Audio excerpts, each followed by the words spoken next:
शर्मा इन दिनों लगातार बीजेपी को अपने बयानों से घेर रहे हैं। इस दौरान उन्होंने कहा कि धर्म कभी भी राजनीति से नहीं जोड़ा जा सकता। धर्म आस्था का विषय है। धर्मों पर विवाद सिर्फ भारतीय जनता पार्टी ने छेड़ा। विश्व प्रसिद्ध महाकाल मंदिर में दुर्दांत अपराधी विकास दुबे को सरेंडर करवाया।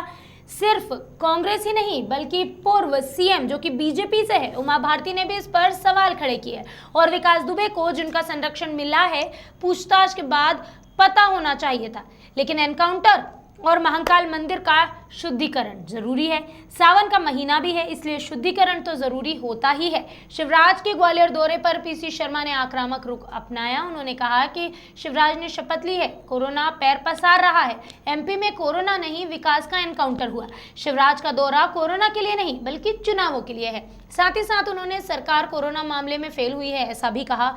तुलसी सिलावट के बयान पर उन्होंने कहा कि दल बदलने वाले नेताओं के जहन में जो बात है वो जुबान पर आ ही गई। और क्या कहा, आइए सुनवाते हैं।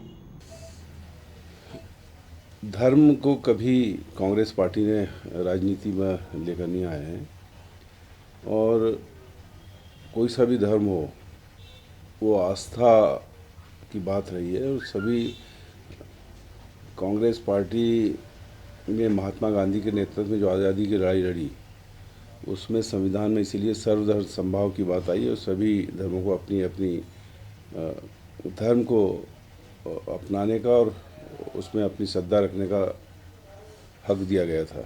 लेकिन धर्म, हिंदू धर्म और बाकी धर्म, इन पर अगर कोई विवाद छेड़ा है तो ये भारतीय जनता पार्टी ने छेड़ा है।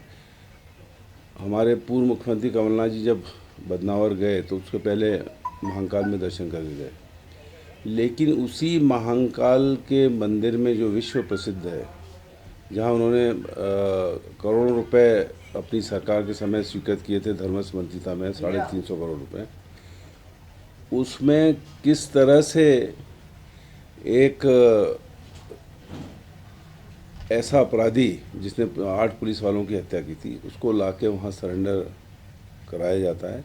और इस पे विवाद केवल कांग्रेस पार्टी नहीं छेड़ा, उनकी पूर्व मुख्यमंत्री उमा भारती ने भी इसमें सवाल उठाए हैं कि महाकाल उज्जैन कैसे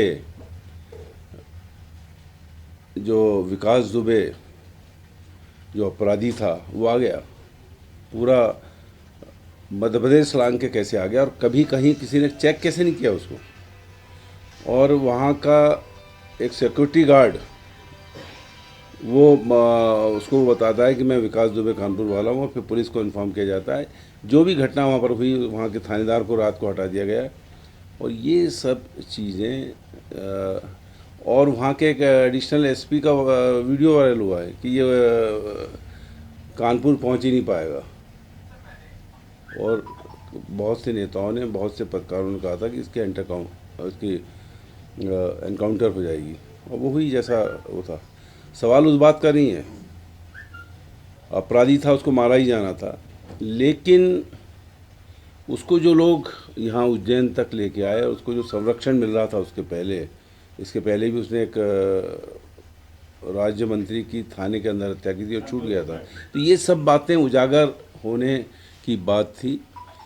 ये एनकाउंटर करना ही था जैसा किया है तो 8-10 दिन में सब पूरी पूछताछ करके फिर भी एनकाउंटर कर सकते थे। जेल से भगा के एनकाउंटर हो सकता था।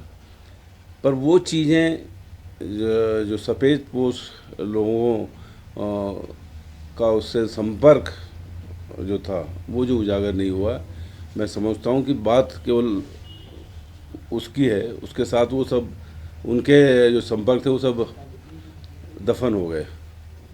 और इसलिए ये बात उठी है, कांग्रेस ने कहा कि ऐसी जगह महाकाल जैसे पवित्र मंदिर में उसको लेके उसको सरेंडर कराया गया, इसलिए उसका शुद्धिकरण होना चाहिए पवित्र। और दूसरा, श्रावण का महीना चल रहा है, जो भगवान शिव और श्रावण सब पर्याय हैं, तो इसलिए उसकी साफ़ सफाई होना ज़रूरी है, शुद्धिकरण होना ज़रूरी है। इसलिए कांग्रेस पार्टी ने ये अभियान चलाया है।